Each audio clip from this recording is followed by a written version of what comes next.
Good morning and good afternoon. Welcome to Emergency Action Plan training. My name is Dan McCulka. I'm a member of the HSE team here at Dexter, and let's get started on staying safe and informed.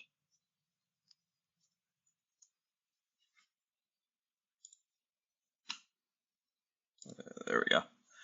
All right, today's lesson objectives. So we're going to cover what the EAP is, a variety of emergency scenarios to account for, how to conduct evacuation, and severe weather drills. So let's get started. So what is the EAP, or Emergency Action Plan? It tells us exactly what to do when emergencies hit, whether it's fire, chemical spill, severe weather, you name it. Why do we have it? So it's not just smart, it's required. So OSHA mandates it, and it's part of our Dexter HSE policy. The goal here is respond fast, stay safe, and keep things under control. So what's in the EAP? Just to clarify, it isn't just a binder, it's an emergency playbook. When things go sideways, this is what you reach for. So the core components include a notification chart, who to call, when to call, how to stay calm, emergency contacts, quick access to help, not for your favorite takeout spots, but who to call, who can assist in an emergency. Also information about scenario procedures, clear steps for what to do, facility map, know where to go, and where not to wander. And then response tools include maps. Again, they're going to have things like emergency exits on them, safe zones, and also maybe even restricted areas. Emergency gear, including fire extinguishers, spill kits. These would also be located on the maps, but these are important things to know that would be included in the plan.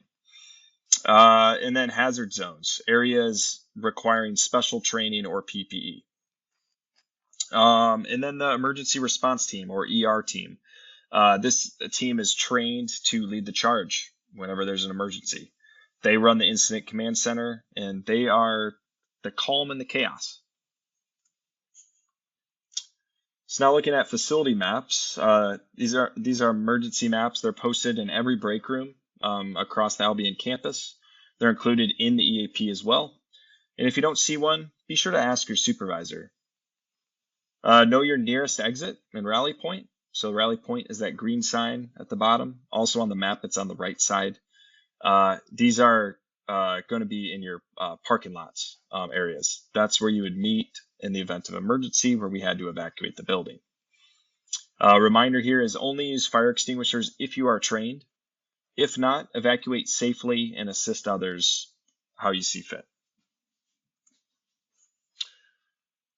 All right, team, let's talk about what happens when an emergency hits. Whether it's an earthquake, explosion, or something else unexpected, our emergency response team is here to take charge and get things under control. The ER team is a group of individuals on site responsible for initiating the plan during an emergency. All right, now on to some specific examples of emergency situations and what to do. So bomb threat response. So if you receive a threatening call, what the plan says and what Dexter asks is stay calm, keep the caller talking, use the bomb threat checklist found in the Dexter policy, call 911 from a landline, avoid any cell phone or radio use, and notify the emergency response team right away. The ER team incident commander actions are grab the EAP, confirm 911 was called, assemble the ER team, and prepare for evacuation. If advised by police, notify evacuation group leaders, don't use the fire alarm, and then start roll call at the rally point. Set up the incident command center and use the Appendix A checklist found in the policy. When emergency services arrive, let them take over. Still support where you can, but let them take over as they're the higher, they have more knowledge of taking care of these situations.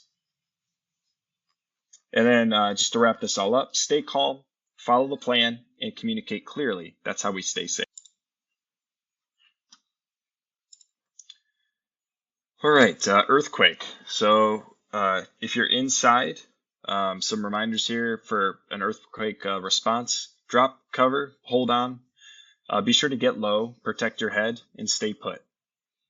Avoid any windows or heavy objects. Don't use doorways unless reinforced, and stay in place until shaking stops. If you happen to be outside during an earthquake, stay outside and move away from buildings, poles, or wires. Stay in a clear area until it's safe. If you're trapped, stay calm. Don't use any matches or lighters, and minimize movement to avoid dust. Cover your mouth and signal by tapping or using a whistle.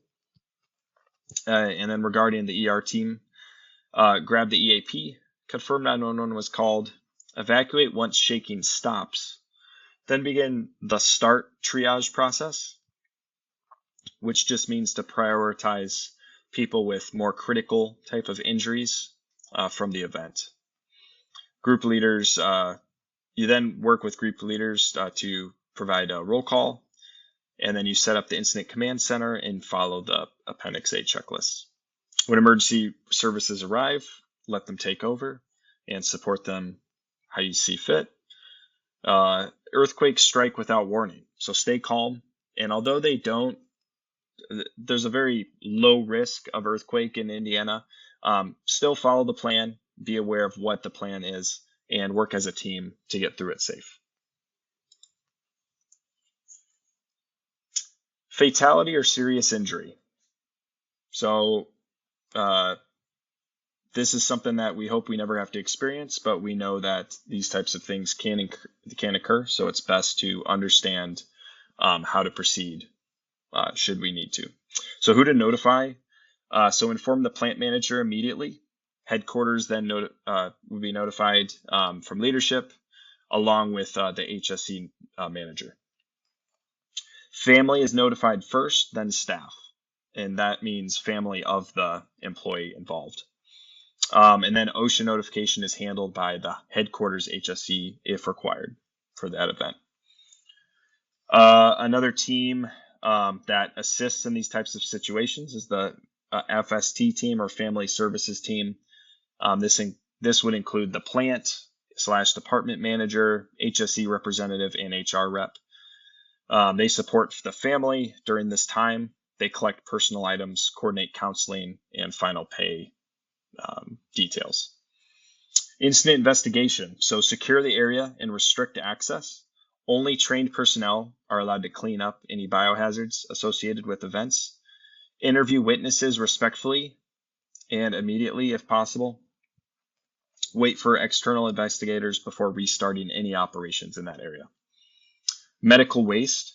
So red bags equal biohazard. So only trained staff should be able to handle those. Regarding media and privacy, all media contact goes through headquarters HR. Don't share personal information. And if there's any fundraisers involved, support them respectfully. Regarding funeral and grief support, coordinate attendance, PTO, and transport. Offer counseling, light duty, or early leave options.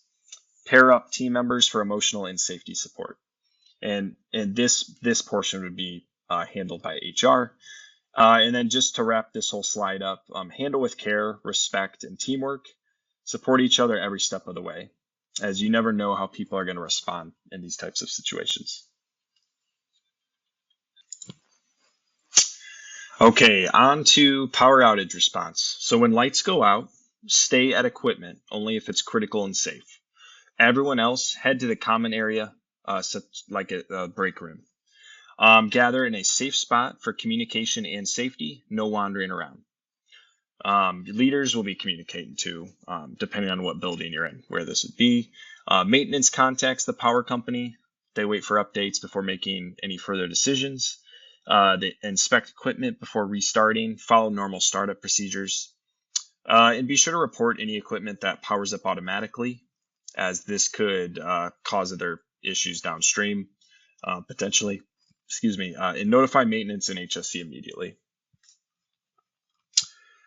As a recap, power outages are usually a disruption, not a danger. stick to the plan, stay safe, and report anything unusual.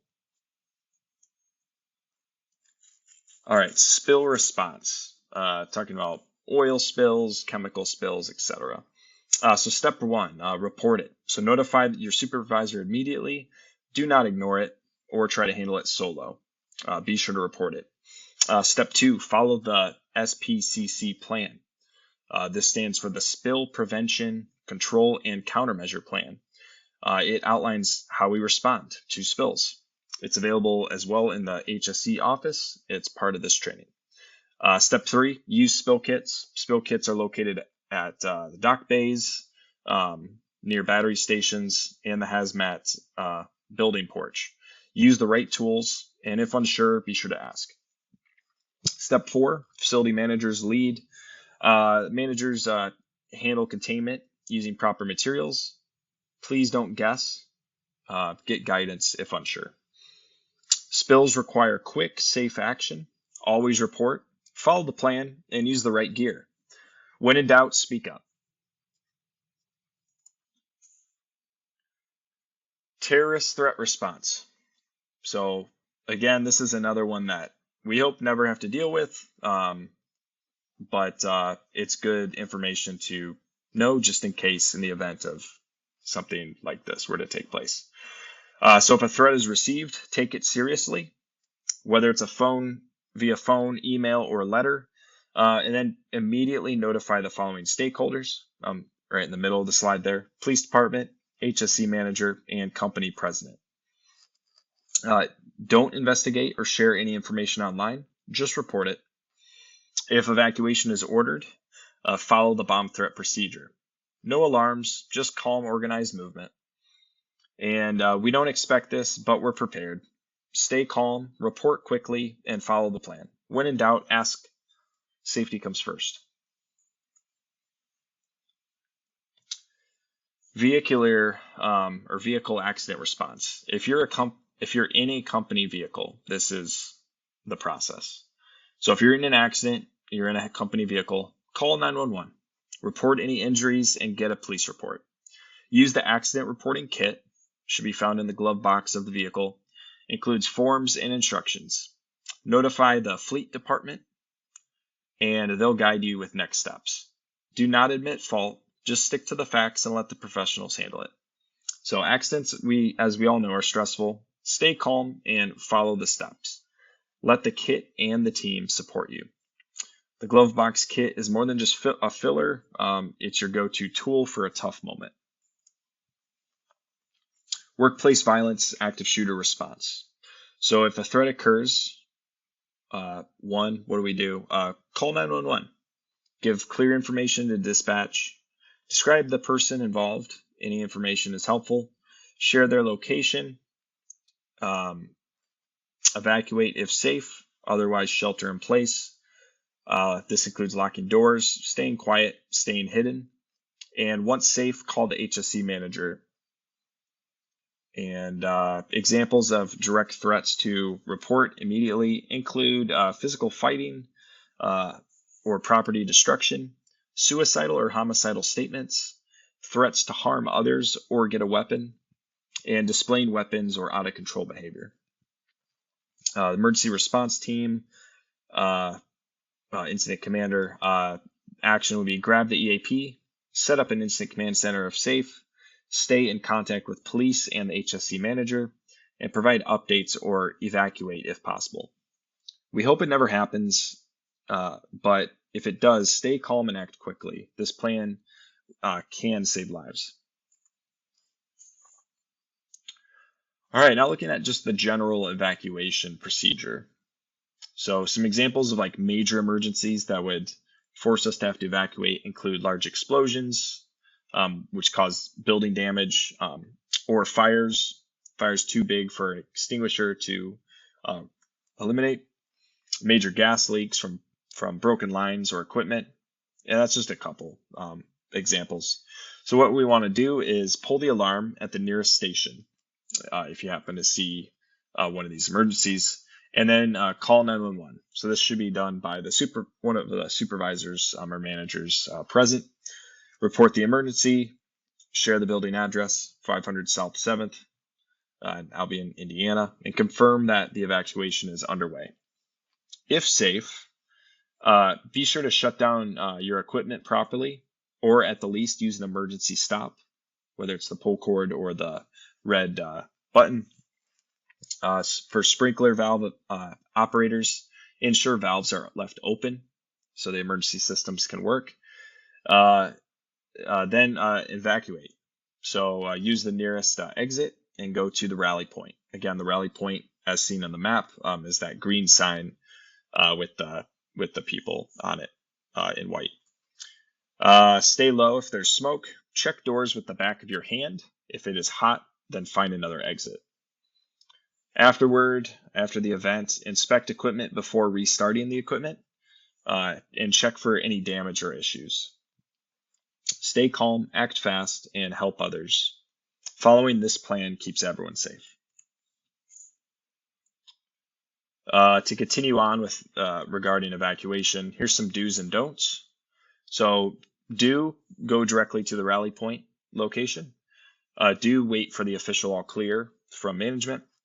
Do report if someone is missing.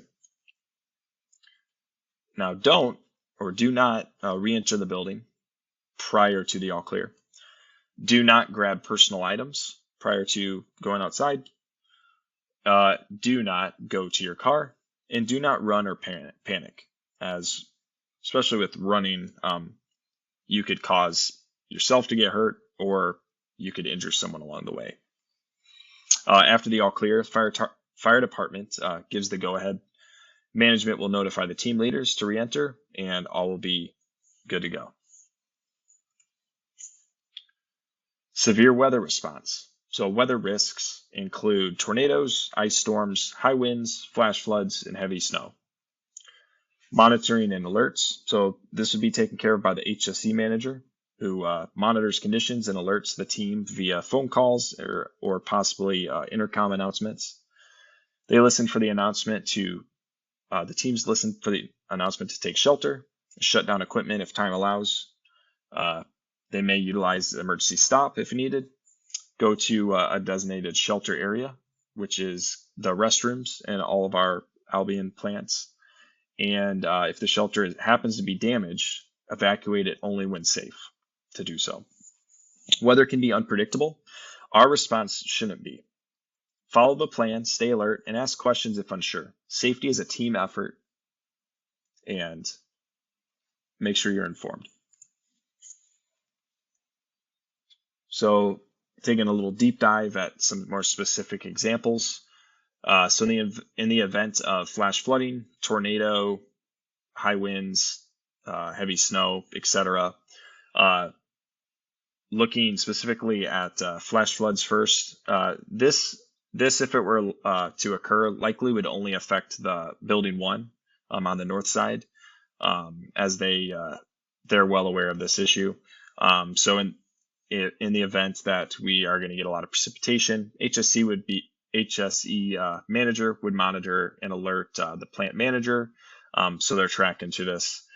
And then the way we would respond is by shutting down the equipment in that area or that could potentially be affected, lock out any systems, and move any materials to prevent damage to them.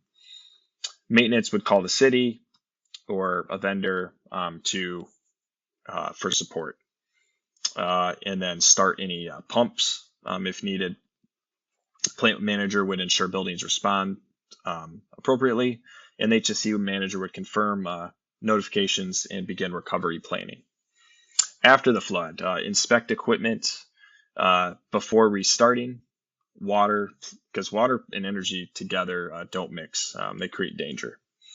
Tornado protocol. So take shelter immediately if a warning or siren sound. Managers, supervisors initiate sheltering, and then the EAP group leaders sweep areas and do head counts to account for everybody.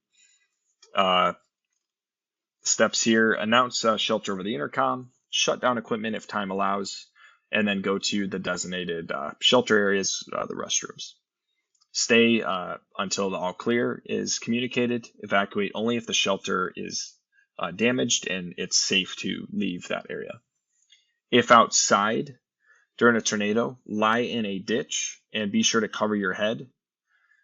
During a thunderstorm, crouch low and avoid being close to any trees. And get indoors when safe to do so. So we may not be able to control the weather, but we can control how we respond. Follow the plan, stay alert, and speak up if unsure. So the ER team, and these steps here are pretty much universal depending on the situation, but these cover a lot of the steps that are repeated for different emergency situations. So the incident commander role, they would first start off by grabbing the EAP, because again, that's your reference guide. 2, evacuate when safe. No hero moves at this point. Just clear exits. Make sure people are getting where they need to go. Step 3, call 911 for any injuries or trapped individuals. If phones are down, send someone. And then number 4, start first aid and triage using the START method. The START method just prioritizes people with more serious injuries first, followed by more minor. Step 5 is gather the emergency response team in the executive conference room, if possible. This large space would allow them to kind of work out the next steps of the plan. Step 6, send group leaders to rally point for roll call. Step 7, collect roll calls and identify any missing individuals. Step 8, set up incident command center at the rally point. And step 9, use Appendix A checklist from the policy to guide team roles. When emergency services arrive, let them take over, and the incident commander will then partner with emergency services to support in whatever way they see fit. Emergencies are chaotic. Clear roles and quick action and strong communication make all the difference, though. So in summary, know your role in an emergency.